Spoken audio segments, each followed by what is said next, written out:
Hi అండి. వరలక్ష్మి వ్రతం రోజున ప్రసాదాలు చాలా సింపుల్‌గా ఎక్కువ హడావిడి లేకుండా ఏ విధంగా తయారు చేసుకోవాలి అనేది చూపిస్తాను. మీరు ముందు రోజే కిచెన్ మొత్తం నీట్‌గా క్లీన్ చేసి పెట్టేసుకోండి. ఈ గ్యాస్ స్టవ్ అన్నీ కూడా నీట్‌గా క్లీన్ చేసి పెట్టుకుంటే మార్నింగ్ తలస్నానం చేసిన వెంటనే మీరు ప్రసాదాలు తయారు చేసుకోవచ్చు.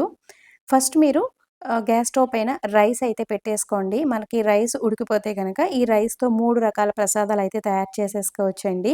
రైస్ ఉడికిన తర్వాత ఒక వెడల్పాటి గిన్నెలోకి కొంచెం రైస్ తీసి పక్కన పెట్టేసుకోండి. ఆ రైస్ ఏంటంటే పులిహోర ప్రిపేర్ చేసుకోవడానికి.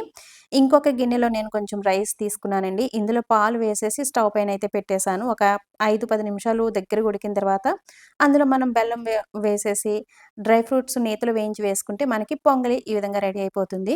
అలాగే కొంచెం రైస్ పక్కకు తీసి పెరుగు కలిపేసి తాలింపయితే వేశానండి. సో, మనకి దద్దోజనం ప్రసాదం కూడా రెడీ అయిపోతుందనమాట. సో, ఫస్ట్ రైస్ పెట్టేసుకుంటే మనం 3 రకాల ప్రసాదాలు ఆ విధంగా తయారు చేసి పక్కన పెట్టేసుకోవచ్చు. సో, నెక్స్ట్ ఇక్కడ నేను చలిమిడి, పానకం, వడపప్పు కూడా రెడీ చేస్తున్నాను. మనకి ఇంట్లో ఏ పూజలు, ఏ వ్రతాలైనా సరే కంపల్సరీ ఈ ప్రసాదం అయితే ఉంటుంది కదండీ! అలాగే నేను ఎక్స్‌ట్రాగా కుడుములు, అలాగే గారెలు కూడా తయారు చేశానండి. వరలక్ష్మి వ్రతం రోజున కొంతమంది 5 రకాలు, 9 రకాలు, 11 రకాల ప్రసాదాలు తయారు చేసి పెడుతూ ఉంటారు కదండీ! అయితే ఇన్ని చేసుకునే ఓపిక లేకపోతే గనక, ఇన్ని ప్రసాదాలు కంపల్సరీ చేసి పెట్టాలేమో, చేసి పెట్టకపోతే ఏమైపోతుందో అనే భయం మాత్రం అస్సలు వద్దండి. మీకు ఓపికుంటే గనక ప్రసాదాలు చేసి అమ్మవారికి నైవేద్యంగా పెట్టండి. ఓపిక లేకపోతే గనక మీరు చలిమిడి, వడపప్పు, పానకం, ఒక 2 రకాల ఫ్రూట్స్ పెట్టుకున్నా సరే సరిపోతుందండి.